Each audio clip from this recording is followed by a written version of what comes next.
Welcome back into the Dead Arm Sports Podcast, coming at you October 25th, less than a week away from Halloween and halfway through the football season, it seems like, at least for college. So hashtag for spooky the regular season. Yes.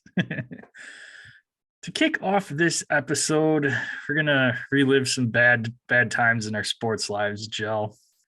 We're going to go back and forth and talk about our top 3 sports moments that make you want to throw your remote through the TV. So thought this would be a fun one to kind of take a trip down memory lane to some bad sports memories. Will be fun for the other person. The fun one was last week with our nostalgic. Yeah, that's true. This is a heartbreaking one. Yes. This is the one that'll piss everybody off. You want to kick it off, or you want me to, Joe? I'll go ahead. I'm a little hot already anyways, so let's go. This was probably my one of, if not, this is probably my earliest sports heartbreaking moment of my life, dating back to 2004. And wow. Any Packer fan knows this, and probably most Bear fans know when I say 4th and 26, know exactly the play I'm talking about. Freddie Mitchell, 4th and 26 for the Eagles in the NFC divisional round in the fourth quarter. Packers up 7. They end up scoring a touchdown on that drive, and Philly ends up winning that game in overtime. But Freddie Mitchell catching that. You say 4th and 26, and any Packer fans knows exactly that play, and true heartbreak right there. That was, kind of almost that was, I believe, the second year of that when the Eagles started. Maybe that was really the kind of the kickoff of that Eagles run that they went on when they went to 4 straight NFC championship games. Yeah. And that was true heartbreak. And the Packers, Brett Favre, separating the artist from the art here at this point, having to do that after his second tax fraud scandal, just on the field, probably my favorite football player ever. And that's my first episode of true sports heartbreak, was that catch. And then after the game and the post-game press conference, Freddie Mitchell sitting there in his giant freaking massive bucket hat that just that image just is burnt into the front of my freaking brain.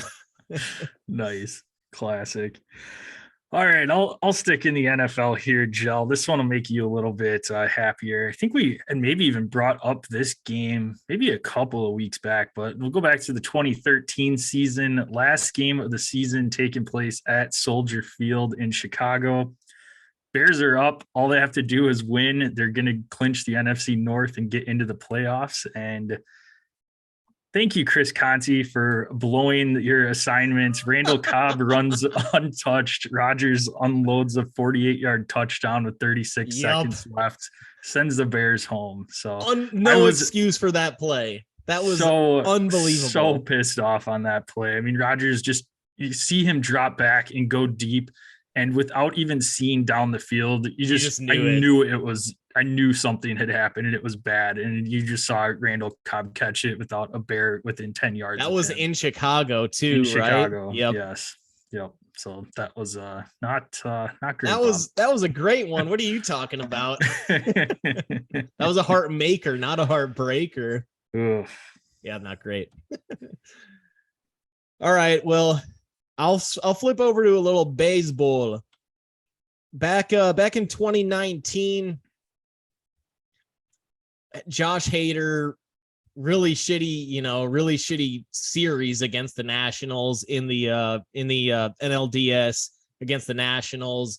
Almost blew a couple games, then finally in the game clinching game. Oh no, this is the wild card game. The game that I'm thinking of. It was the wild card game.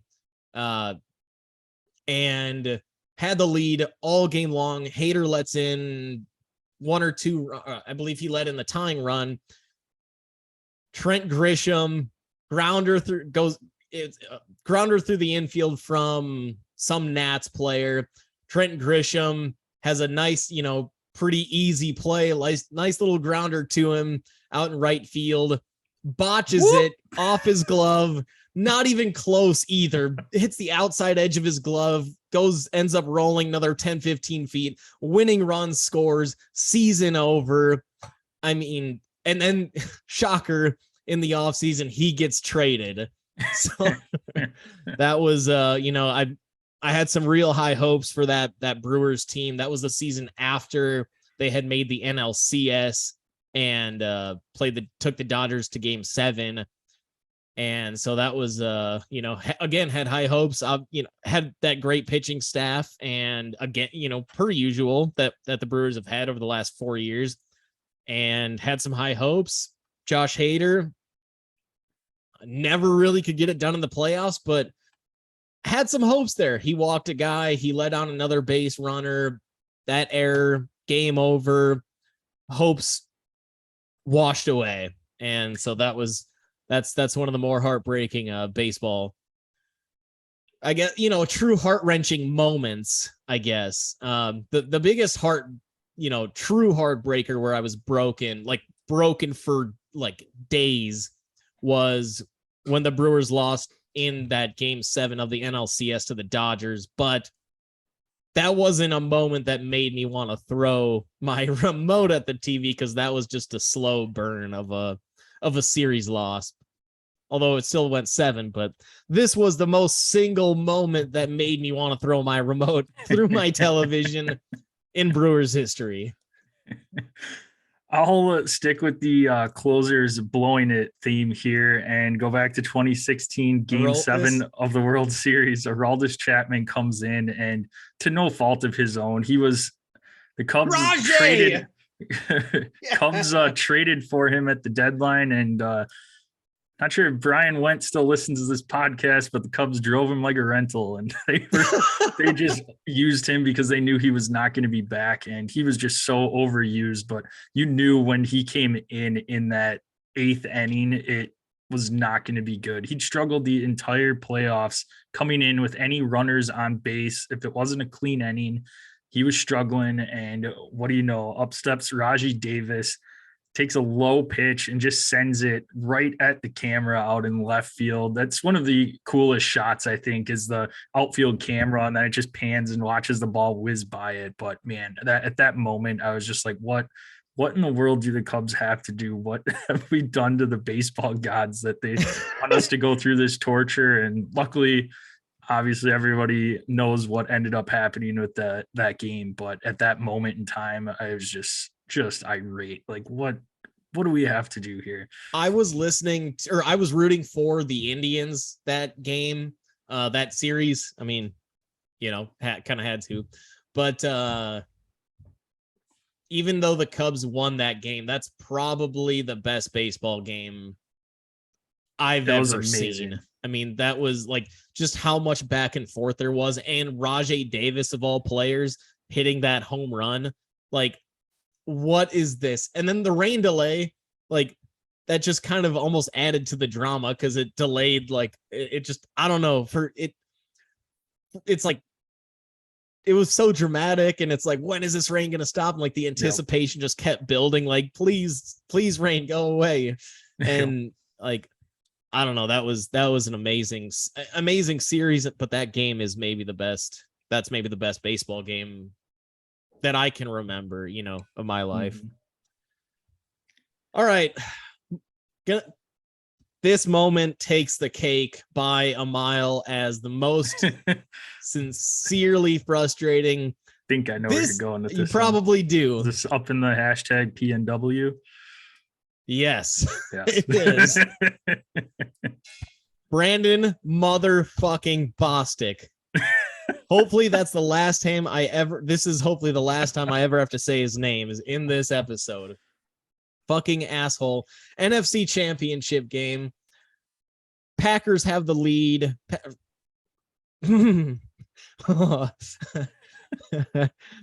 Packers get the lead. Packers have a pretty commanding lead. Seahawks score. Easy, they go for the onside kick. Brandon Bostic is supposed to just be a blocker. You've got Jordy Nelson right behind him, ready to catch the ball. Brandon Bostic is just supposed to get out of the way. If some Seahawk breaks through that initial line of defense, he's supposed to be there to be the second line of defense. Instead, his brick ass hands decides to go to try to catch the ball instead of Jordy Nelson, who was one of the best receivers in the league. Obviously he had some of the best hands in the league when he was a Packer. And instead, Bostic decides to backpedal and try to catch the ball himself instead of do his goddamn job. Bounces freaking Butterfinger, not even Butterfingers, hands made out of cinder blocks, and bounces away. Seahawks get the ball. Russell Wilson throws this just absolutely immaculate pass to Jermaine Kearse, and the Seahawks go off to win. That was in the NFC Championship game 2016.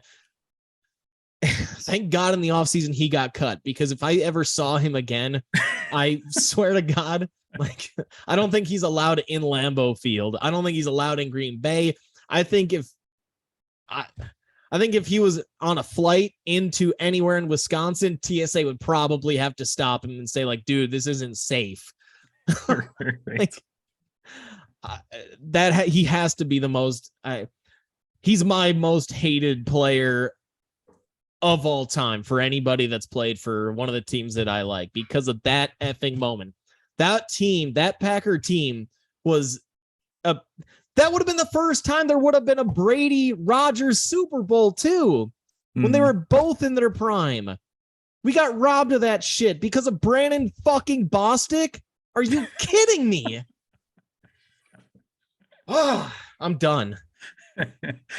All right, I've got a quick top 3 Badger moments that maybe you want to throw the remote through the TV. So I'll go least to most, I guess. So number 3, we've got the 2012 Rose Bowl loss against Oregon.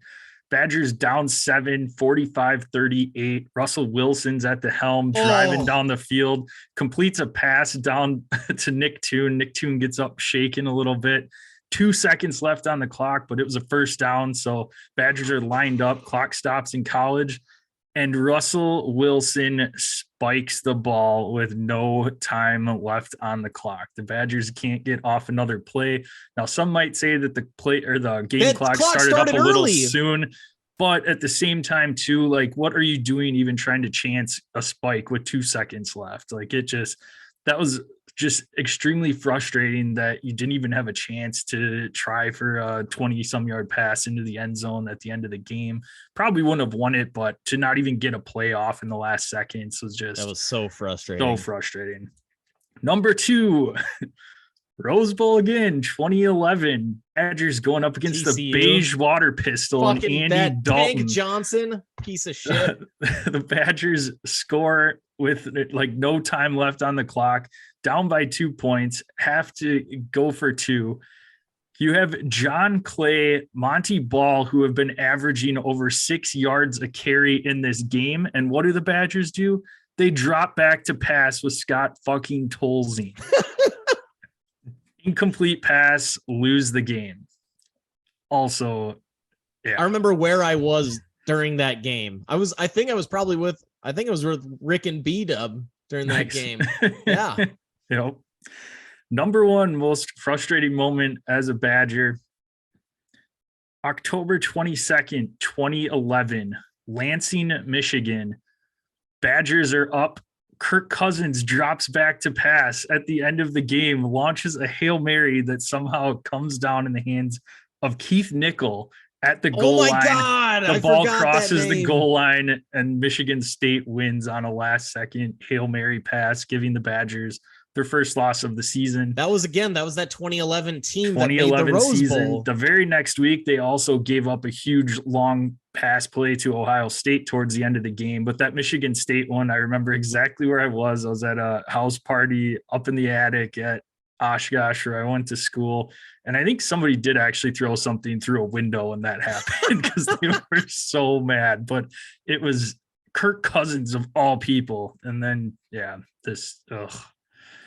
I have an honorable mention for Badger basketball here, and that's that loss to Duke in the NCAA title game.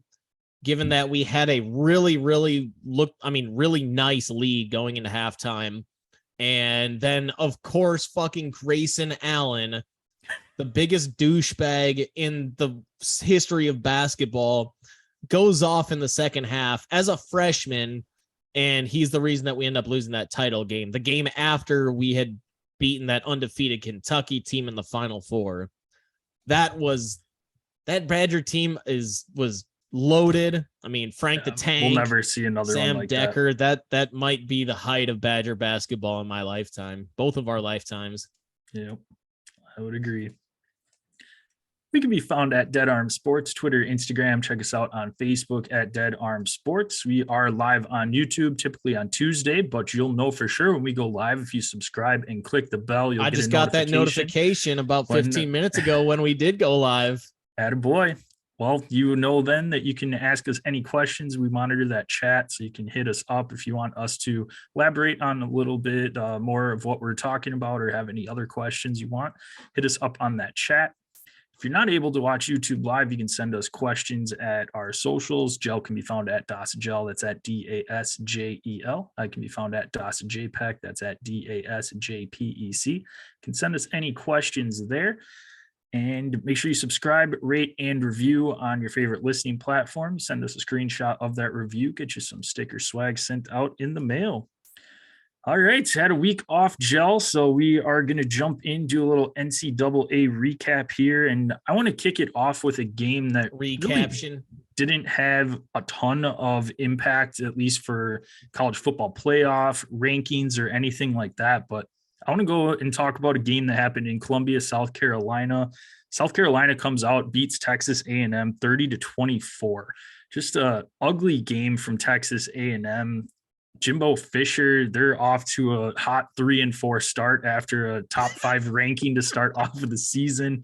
A&M fans are calling for his head. I mean, what does A&M do from here? I mean, he's owed $85 million still on his buyout. So I'm assuming not only the record, but do you have but we heard breaking, or I guess, news today, again, live on a Tuesday, that 3, possibly a 4th freshman, all true freshmen that came in this recruiting class, all were suspended indefinitely for some locker room incident. I don't know if you know any details on that, but that came out today. No, I saw speculation on Twitter, but I'm not gonna report on something that's speculation at this point. So, but yeah, no, the second time too that Chris Marshall's been suspended. Yeah. And he's he was one of their 5-star one of their 2 5-star receivers, true freshman wideouts that they brought in.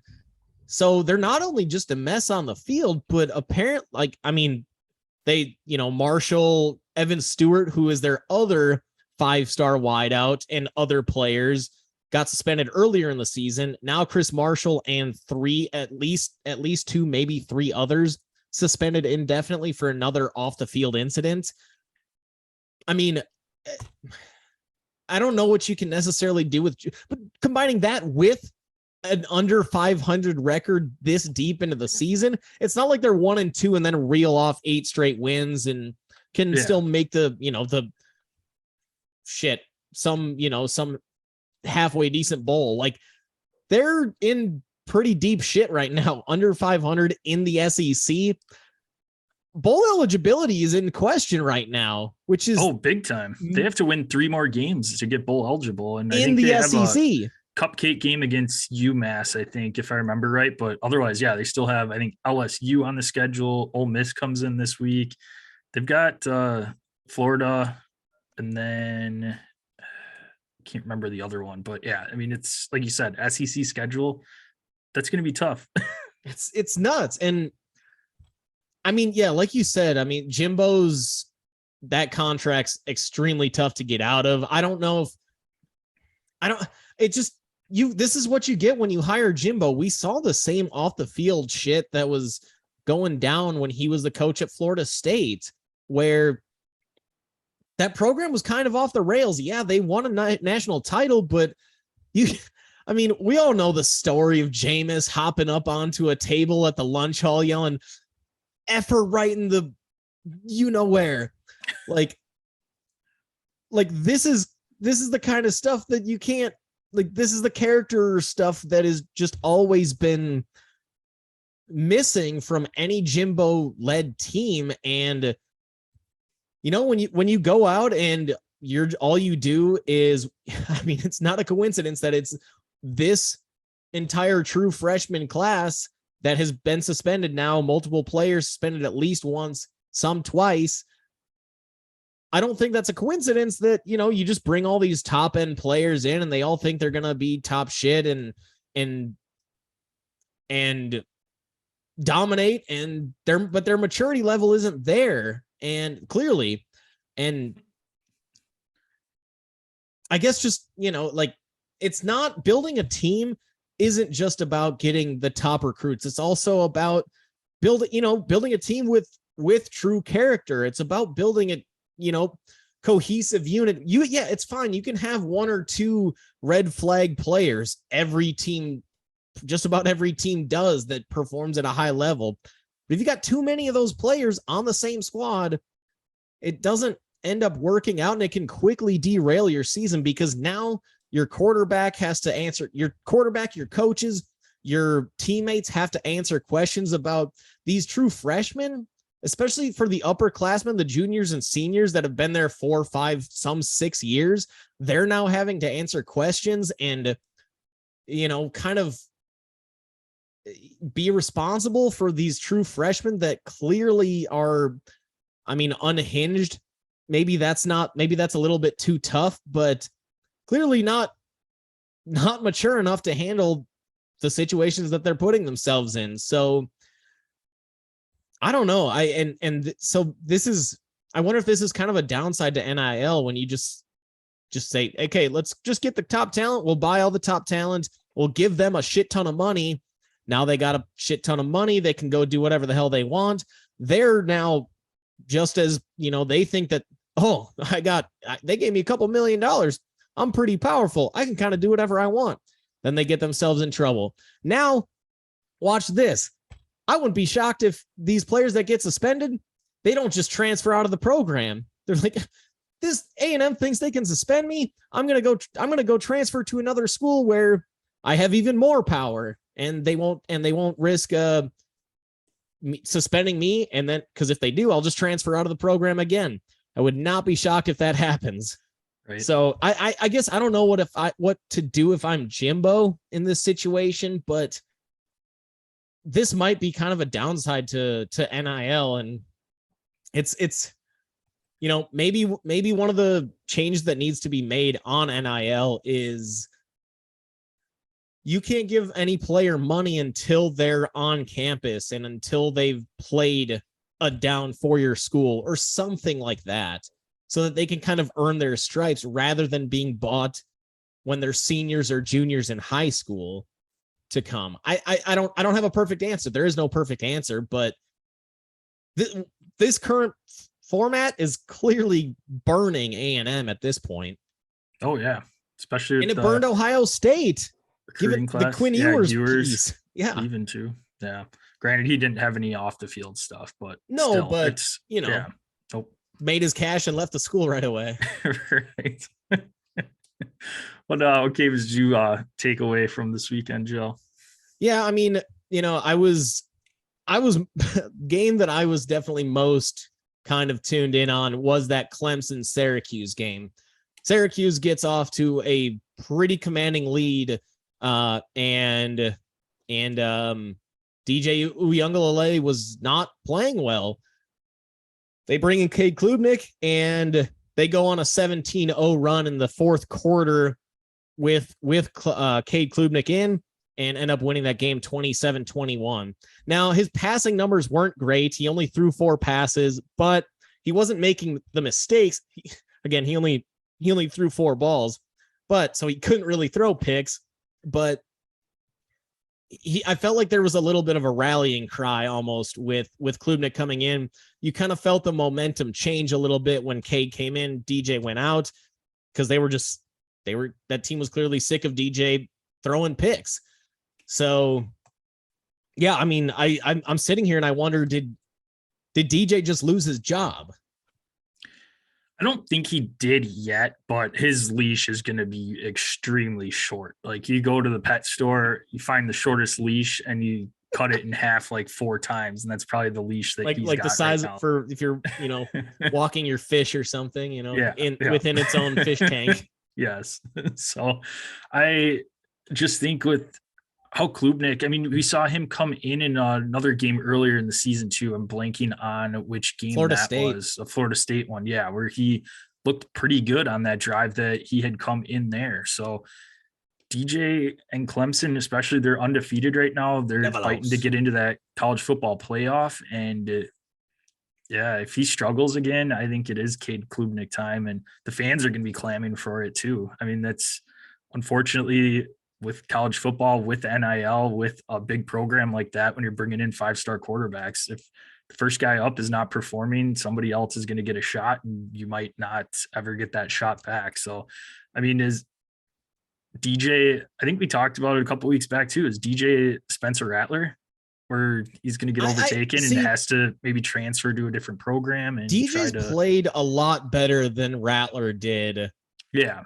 At Oklahoma. So I don't want to make that comparison. And Rattler at South Carolina, no, has not been good. Yeah, not even close. I mean, they're 5-2, but it's not. But he hasn't looked like, he was hyped up as, hey, he could potentially be the number 1 overall pick. Not going to happen. Maybe the number 1 overall pick in the CFL, but not going to happen in the NFL for Spencer. So I don't think, I'm not going to make that comp, but if DJ finishes this season well, I think it's more likely that he jumps into the NFL than transfers. I think that because his stock was rising pretty, it was pretty low like going into this season, and it's definitely risen into the first round. After this game, that's probably gonna drop him. But if he finishes this season off strong, I think he's got a chance to bump up himself into the top 4 amongst the quarterbacks that are going to be gone. If he gets benched, though, what do you? I don't know if he's going to be able to jump to the NFL. If he gets benched, I think he has no choice but to transfer. Okay. Yeah. All right. I want to talk about the formerly undefeated University of California, Los Angeles, going up to Eugene, cited game day last week, and just getting destroyed. University of California, Los Angeles. 14 syllables instead of UCLA. Yep. But we were wondering how UCLA stacked up. They won a couple of nice matchups at home to start off the season. We're undefeated. We're looking at possibly maybe an undefeated versus undefeated battle of Los Angeles at the end of the season. USC goes down last week to Utah, and then UCLA goes up to Eugene, and Oregon just absolutely manhandled them. It ended up 45-30, but it really wasn't close at any point in time during that game. Oregon just looked like the better team. Bo Nix is having a fairly good day. And do you think if Oregon were to run the table, I mean, I think they have a matchup at home against Utah. They play Oregon State at the end of the season. They play in Corvallis to finish off the regular season. Their season. Half stadium, because their stadium's under construction this season. So it won't be true. As loud as it normally is, but potentially a matchup in that Pac-12 championship against USC. If they were to run the table, do you think that is enough to get them into the college football playoff? I mean, they're only lost to Georgia, but absolutely getting demolished week 1. I think it honestly might depend if how this Georgia, Tennessee, Alabama thing shakes out, because those 3 teams, absolutely, the way things could shake out. Let's say Tennessee beats Georgia. What is that? 2 weeks from now? A week or two weekends from now? Yeah. If Tennessee beats Georgia finishes, and then Alabama beats Tennessee in the SEC championship game, you could have 3. I could see the playoff committee putting in 3 SEC teams plus Ohio State, which would be obnoxious. Unless Michigan were to knock off Ohio State. We'll just say the winner of the Big Ten. Then or Michigan, but one of those two teams. So you could have 3 SEC, 1 Big Ten team in there, and know that ESPN basically runs this college football playoff, and they have control of the SEC, or are about to have control of the SEC in terms of the TV contract. So that's the scary part for Oregon, is that you could have 3 one-loss SEC teams that you could make a case that they're 3 of the top 6 teams, I guess, in the playoff or in the country right now. I mean, it would suck, but it's right. Genuinely possible, because then you're just going to have an SEC you'll have one SEC matchup if there were 3 of those teams. Sonny blew out my fire. What a jerk. You stepped on the cord. But yeah, I mean, Oregon's probably the next closest team, I would say, just looking at their path. I mean, it's either Oregon or USC probably is the next best path outside of a third SEC team. Yep. Or between the 2 Big Ten teams. I think the Big 12 they're going to end up kind of beating each other up. Right. Yeah. Yeah. I don't think TCU's undefeated streak will last this test of time. Probably not. Right. So I think Oregon, USC, those 2 teams have legitimate shots, but you got to be worrying about the 3 SEC teams in the playoff. I think that's a very legit possibility. Yeah. Yeah. I think if you're Oregon, you're hoping for Tennessee to run the table and then beat Alabama in a rematch, or hope that maybe LSU knocks off Alabama next weekend in Baton Rouge too. Baton Rouge is something. Or Georgia wins, and if Georgia runs the table, and then it's, if Georgia beats Tennessee and Alabama, that probably knocks out Alabama. If they, Georgia, Alabama in the championship game. So that's possible too. Last game I want to touch on, I'm going to stick with the SEC, is just LSU dominating Ole Miss in Baton Rouge. LSU's now 6-2. I mean, Brian Kelly's making an immediate difference here. And I mean, Jaden Daniels, you saw him at Arizona State. He looked like a talented dude, but not really. The talent was always there. It was just like the play calling, the reads that he was making, the organization, the way he kind of was just a wild card at Arizona State. That's kind of gone away.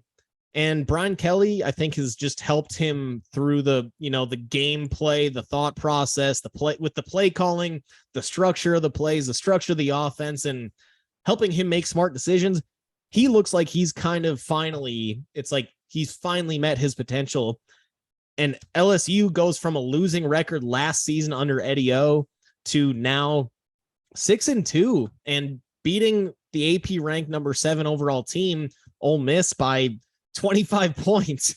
That's domination from a Lane Kiffin team. That 20 points from a Lane Kiffin team. That's a disappointment. Jackson Dart had been playing really well all season too at QB, and he was obviously nothing special against LSU this weekend.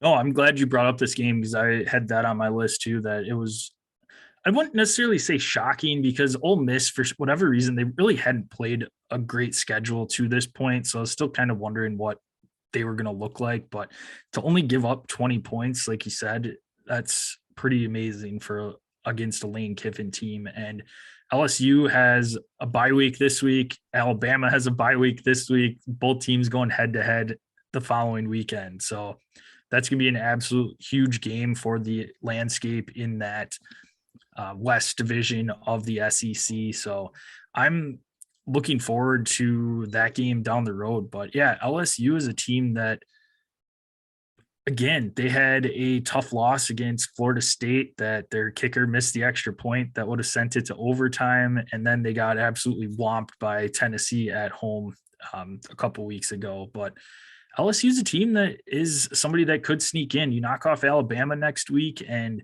you're in the driver's seat to the SEC championship game. So that could ruin Alabama's season in hopes of the college football playoff That'd be next awesome. week. So yes, it That'd would. be awesome. But no, Brian Kelly's done a fantastic job because, like I said, week one of the season after that loss to Florida State, we were both like, what is this LSU team? But he's turned it around, and they're winning games that they should be winning. All right, so let's pick it up and go to the big boys that get paid lots of money to play football. Even more than the even more money. True freshmen. Didn't know they could. Didn't know that was possible. Week 7 NFL recap, and all I have to say so far this season is, man, NFL has been so boring compared to college football, and just feel like scoring is down so much this year. Where it's down since I think this is the least amount of points since like something like 2014 or something. Yeah, it's been bad, but somebody that has been bad, Matt Ryan, he is now benched after losing to the Titans. He is hurt. He's got a shoulder injury, but former UT quarterback Sam Ehlinger is getting the start the rest of the season. So I think the Colts have finally learned that old broken quarterbacks are not the way to get into the playoffs and shore up your franchise. So at least they're doing this and moving off of Matt Ryan. Yeah, I mean, I never understood the Matt Ryan hype going into this season. He's been a bad quarterback since. I mean, is it since the 28-3 loss? Maybe he had one good season, but certainly not an MVP level season after that. No. I mean, you got to say at least the last 3 seasons, he's been not good. I mean, the arm strength has been lacking. Yeah, he doesn't have, it's not like he has the weapons that he used to have of, the Julio Jones, Roddy White, LG, or was LG Crumpler ever, was he there with Matty Ice? I know Tony G was Tony for gone, season or two. Yeah. So it's not like he's got those weapons. He hasn't had those weapons for a while, but but still he's been bad again. Like I said, no arm strength was there, and he's not as big as Big Ben. So at least Big Ben, even though his arm was shot, he still had a, nice big pocket presence where he could still break tackles where, and if anybody gets close to Matt Ryan, he just crumbles like a cookie down onto the floor or like, and it's time, man. I said this before the season. I was not hyped. I thought he should have retired after last season. Sonny shaking. I thought he should have retired after last season. I was shocked that the Colts were targeting Matt Ryan. I mean, at this point, you'd rather have Carson Wentz, which that's hard to say, but it's probably true. At least he can throw the ball down the field. He saw his pass to Scary Terry this weekend, that deep ball. Matt Ryan can't throw a ball that far. Right. So I think it's the right move. Colts aren't going anywhere special this season. No. And they need to see if Ehlinger is worth a damn at this point, because if he's not, hey, they get a high draft pick. They have a chance at one of these quarterbacks coming out this draft. And if he does provide a spark and he does play well, okay, then maybe they can run it back with Sam Ehlinger and his cheap contract next season, and then fortify the rest of the team around him. Give Jonathan Taylor his extension that he's going to need probably after this season. And maybe sign another wide receiver, go anti-Packers and actually go get a good receiver. Darius Leonard probably is, he did get his Shaq Leonard, sorry. He did get his big deal, but right. If you're able to get off this Matt Ryan contract after this season, it does open up a little bit of cap space, but ultimately you can at least find out if Ehlinger is the real deal or not, because if he's, it's just time to pivot. Yeah. No, and like you said, I think they gave it the old college try with Matt Ryan, and tried to see what they could do if he was still had a little bit left in the tank. Maybe a change of scenery would help him out and they could sneak into the playoffs. That division's pretty winnable this year. I mean, nobody really wants to win it.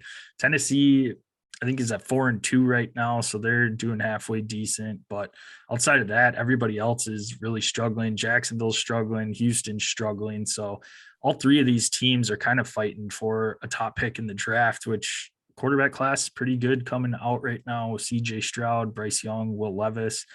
And I think the Colts are just saying that, hey, worst case scenario, we get a top pick. Sam Ellinger's not the deal. We can move off of him and go from there with it. But yeah, I just kind of surprising, I guess, with Matt Ryan and not having anything left in the tank. But again, like you had mentioned, he had 3 years in Atlanta where he was just trash. But I guess next one I wanted to bring up here is I want to know what's going on in the Bays, Jell, and that is Green Bay and Tampa Bay, both just absolute ugly losses this last week. Green Bay losing to Washington Commandos and Tampa Bay losing to Carolina 21-3 after they just fired their head coach and have a third string quarterback starting the game. Walker. CMC gets traded away. I mean, Carolina's in shambles and go and just manhandle Tampa Bay this last week. I mean, both quarterbacks, or I guess both teams. I say both quarterbacks because Brady, Rodgers, two of the best quarterbacks over the last, Brady over the last 2 decades, Rodgers over the last decade and a half, 10, 12 years. Both teams 3-4. Both quarterbacks have been, were extremely non-committal this offseason. Brady literally retired. Now he's going through all of this personal shit. Rodgers has been contemplating retirement for the last 2 years. And it's like, I don't think it's a coincidence that both teams are underperforming. Both quarterbacks are underperforming because the NFL, look at what Mahomes has done this offseason. He lost Tyreek Hill, but they said this was the most focused offseason that he's had in his career, because at that point he knew, for us to succeed, I have to be better. We just lost Tyreek Hill, one of the best receivers in the league. So I have to be this much better. I can't have Tyreek Hill bailing me out when shit goes wrong. So I need to commit myself 1,000% more than I ever have. And look at where the Chiefs are. I mean, Mahomes just put up 400 on the Niners, who were the top ranked defense in the NFL going into this past weekend's game. So it's not a coincidence to me that Mahomes is thriving outside of his talent. I mean, him and Josh Allen, Jalen Hurts too. Those are 3 of the most committed quarterbacks in the league in terms of trying to make themselves better. And those are the top 3 MVP candidates right now. The 3 quarterbacks that have been relatively non-committal this offseason, Kyler Murray was relatively absent, bitching about wanting a contract that he didn't really deserve. And they had to we all know about his homework clause that they had to put into his contract. Rodgers talking about retirement. That's probably part of the reason why Devontae Adams left. He's thinking, why the hell do I want to sign a long-term contract with the Packers? I don't know if Rodgers is going to be here by week 8. He might just decide he wants to retire in the middle of the season. And then he's stuck with Jordan Love and Brady, who literally retired.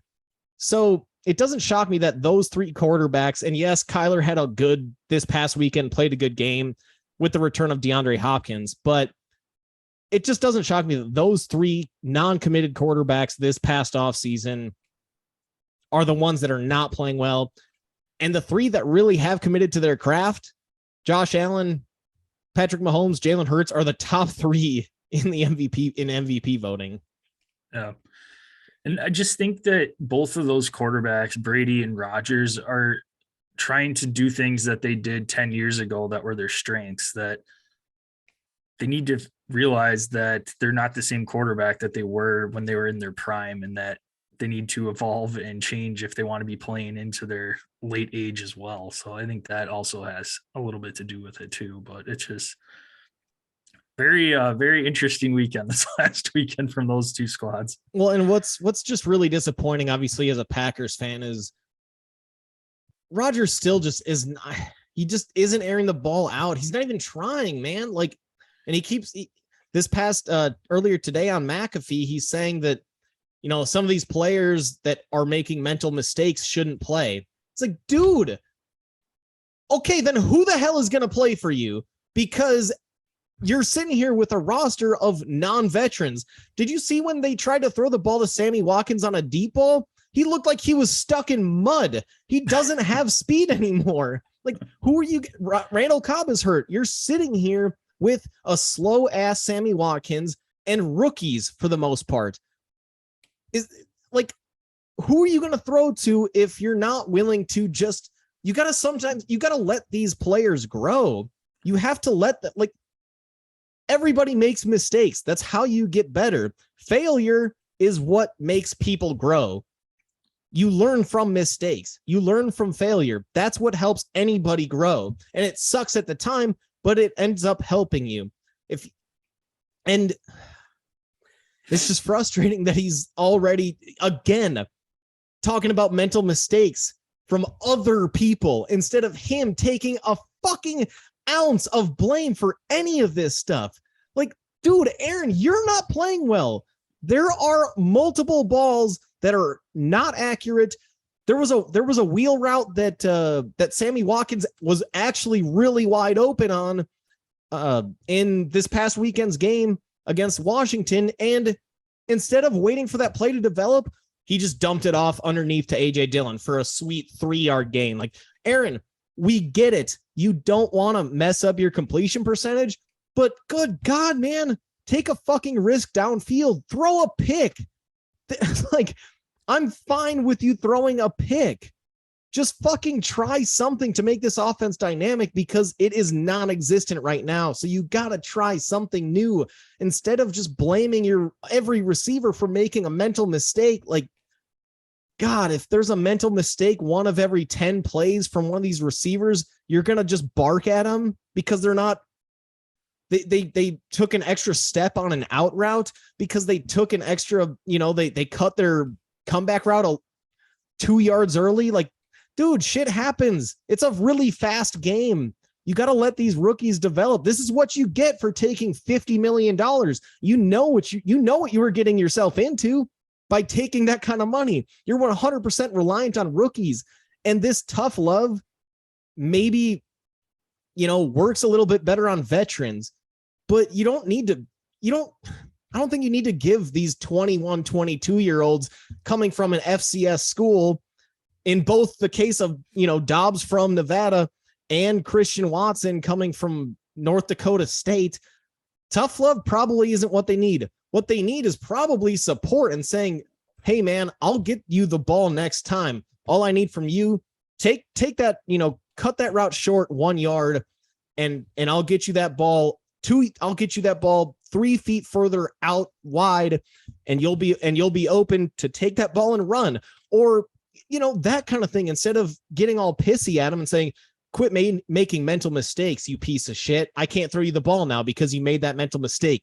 This isn't parenting. This isn't parenting where you're just out there disciplining your wide receivers. These are your fucking teammates, man. Nobody's good if you're just going to say, you know, play keep away because they messed up. These are your teammates. You need to support them. And he's still playing this blame game and on all these other players and taking zero responsibility for himself when he's also missing throws or not taking shots downfield. Guy wears me out, man. Hey, you should tell all of us how you really feel about the Packers, Shell. I wish you would have not just been very generic there. What other takeaways did you have? That was obviously had some bottled up anger there. Oh, speaking of disappointment, I mean, let's just stay pissed off, I guess, for the rest of the episode. The Ravens, they did get the win this weekend, 23-20, but God, they should be right now. They should be 7-0. They're right now 4-3. They just beat the Browns by 3 points against Jacoby Brissett. They only scored 23. So it wasn't even the defense's fault here. I mean, the Browns, yeah, they have some nice defensive personnel, but they've also given up like 34, 37 points to the Jets, who had Joe Flacco in that game. So that offense, it's either the defense that lets up a shit ton of points or that offense that's disappointing. They've blown 3 huge leads for their 3 losses against Miami, Buffalo, and there was one other game that they blew. And I mean, they should be 7-0. They should be sitting at the top of the AFC with, Kansas City and Buffalo looking up at them, and only winning this game by 3 as a 7-point favorite. Not acceptable. It's Cleveland. They have Jacoby Beef Brissett. Like, this isn't, I don't know what the hell is wrong. If it's a Lamar thing, he obviously started off the season extremely hot, but his last 2 weeks, he hasn't, maybe 3 weeks now, hasn't looked like the MVP front runner that he did at the beginning of the season. Jim Harbaugh's still making some weird decisions. Justin Tucker's their only reliable player or coach on this team. And like I said, they should be 7-0 and in control of not only their division, but the entire AFC. And now the Bengals are starting to play well. So the Ravens better tighten this up. Otherwise, this division is going to be Cincinnati's. Yeah. No, I couldn't agree more with that. It's been mind-boggling. I mean, this last week, Mark Andrews, no catches and no yards. This is your what is best offensive weapon, and you're not utilizing him. But Rashad Bateman is hurt again. Still, like, when is he going to actually get on the field? But no, like you said, it's just they can't seem to put it all together. Their offense will be clicking, but then they're fighting to score more points than the other team because their defense couldn't stop a wet paper bag. And and then other games, like you said, this one defense played pretty well. They come out with the victory here, but just can't get anything going with the offense. And Cleveland's defense is fine, but it's not anything where the Ravens offense shouldn't be able to score on them. And J.K. Dobbins has been injured, and now he's struggling. Gus Bus is back. He's hurt Gus again. Bus He just had a meniscus surgery, micro surgery on his knee again. Yep. So Gus Bus was back though. He looked halfway decent. He did, yeah. Maybe they can get their run game going again with Gus Bus there, but division's still up for grabs right now. But like you said, Cincinnati's been playing well. Joe Burrow had over 300 yards at the half last week, ended up with 400 some yards. So unreal. He's firing on all cylinders. So I think the last game that I wanted to touch on here is Seattle Seahawks atop the NFC West right now. They traded away Russell Wilson. Everybody thought that this was going to be a year that they're just going to try and ride out drafted quarterback next year, kind of restart the franchise. We're wondering what Pete Carroll is going to be doing without Russell Wilson. And that's looking like the absolute greatest trade Seattle could have ever done. They're getting Denver's first round pick the next couple seasons. Denver's terrible this year, so they're going to have a top pick. And they're winning games. Geno Smith is a good game manager. He's been playing some of his best ball since he was in college, and their offense is firing. Kenneth Walker has looked awesome. He had a baller game. We'll talk about him a little bit on Thursday. I'm sure yours truly had him as their running back, Drew Lock of the week this last week. But DK is down now. Doesn't have to have surgery, but their offense is clicking. Defense has been fine, and just a huge surprise up in Seattle. Well, they have a top 5 pick right now from Denver. Everybody thought this would be Seattle's pick would be a top 5 pick. Nope. It's the Broncos pick. That is the top 5 pick. Right now, if the season ended today, your number 4, 5, and 6 picks would be the Texans, who they got from Cleveland in the Deshaun trade. Number 5, Seattle, who they got from Denver in the Russell Wilson trade. Number 6, the Eagles, who they got in from the Saints in that draft pick swap. So obviously the Texans are garbage. They've actually got 2 of the top 4 picks if the draft were to be held, or 2 of the top 4 picks if the draft were to be held today. So they better not mess this up. They got 2 chances here to get some real dogs. But Seattle has to be they're obviously the surprise of the NFC. They have to be, if not the NFL right now. Granted, the NFC, they are leading the NFC West right now. And yes, the NFC West has been extremely disappointing. Cardinals at 3-4, Niners at 3-4, Rams at 3-3 after they had their bye last week. It'll be interesting to see how that, we'll talk about that Niners Rams game in tomorrow's episode. But the Seahawks sitting there at 4-3 and putting up points. Kenneth Walker looks like a dog. Both their tackles that they drafted are awesome.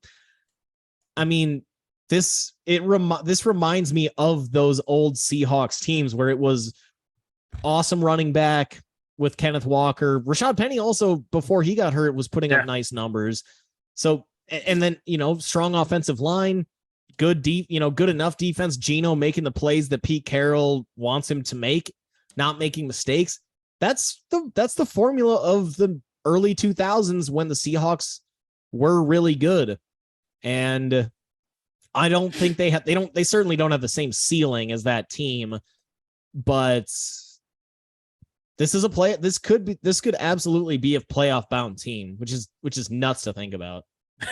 Yeah, definitely was not in the sentence at the beginning of the year, Seattle and playoffs. So I got one last question, sticking with the NFC West. Just any initial thoughts on the Christian McCaffrey trade going from the Panthers to the Niners?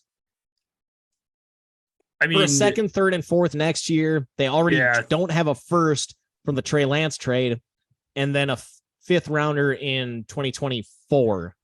They're going all in on it, but for Christian McCaffrey, is there a better system that he could be in than Kyle Shanahan's? The running backs there have always been productive, and they haven't been superstar athletes or anything like that, where if Christian McCaffrey can stay healthy, he's still under contract, I believe, for the next 3 seasons, which he's getting up there in age with his health too for the running back position. But they're obviously see their window now. They see the Rams in the decline. The Cardinals, who the hell knows what they're going to be doing. Seattle is beatable, but they're kind of in rebuild mode right now, where San Francisco is like, this is our window right now to kind of run the table here for the next couple of years. And they ended up trading away most of their draft this year to lock up Christian McCaffrey. But if he can stay healthy, man, in that offense, that's going to be nuts.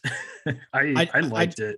I just think for the Niners' sake, don't use McCaffrey in the same way that Carolina did. Have Jeff Wilson, have Tyrion Davis-Price do the dirty work and as like kind of the every down back, and give McCaffrey 10, 12, maybe 15 touches a game rather than the 25 touches a game that he was getting in Carolina. You got to keep that guy on the field because he's a massive weapon. If you can combine CMC, Debo, Brandon Ayuk, Kittle, halfway decent the last couple of games. That's you got 4 or 5 weapons on the field at once. Let Jeff Wilson do the dirty work when it's 1st and 10 and you're at the 40-yard line.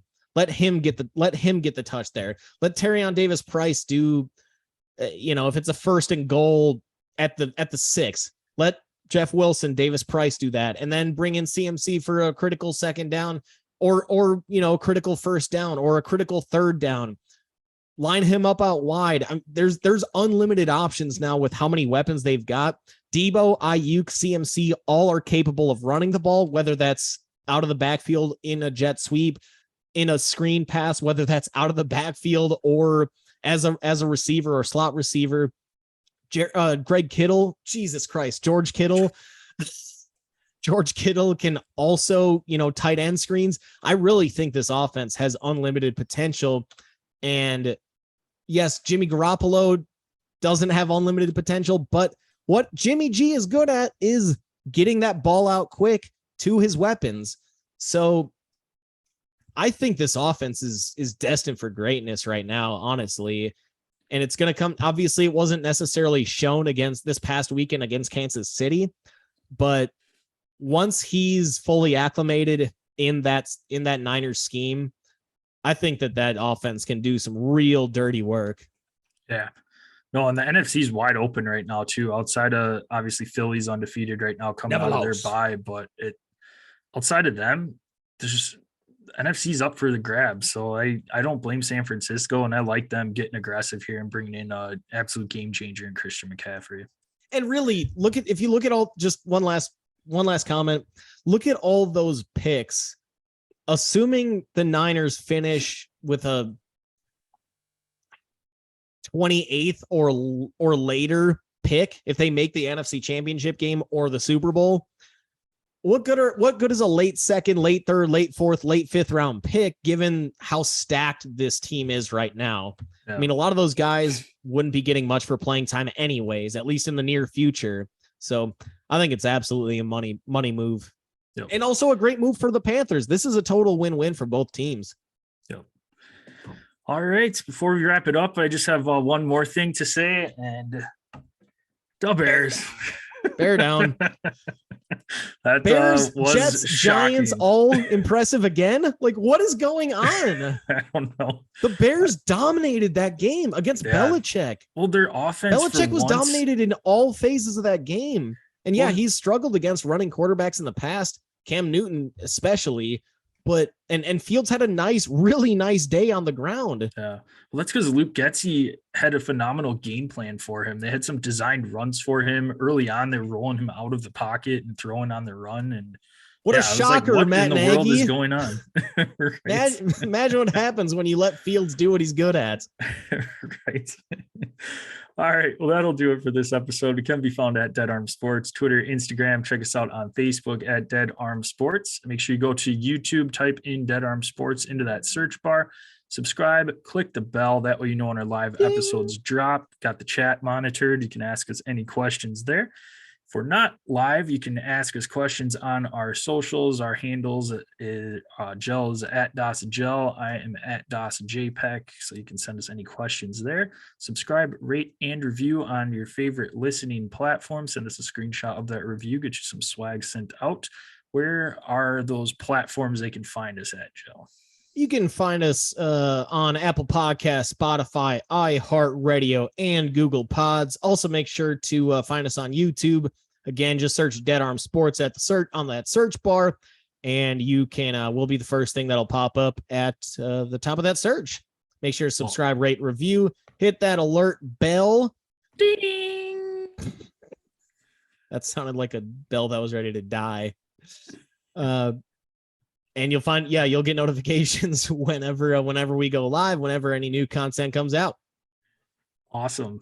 All right. Well, appreciate everybody listening. Make sure you tell somebody that you know, help us spread the word. Greatly appreciate it. We'll be back with you tomorrow on Thursday for our week 9 college preview and week 8 NFL preview. Already. So yeah, we're almost into the double digits. It is fantastic, but close her out, Jill. Steve Sarkisian, you fail again. Oh, we suck again.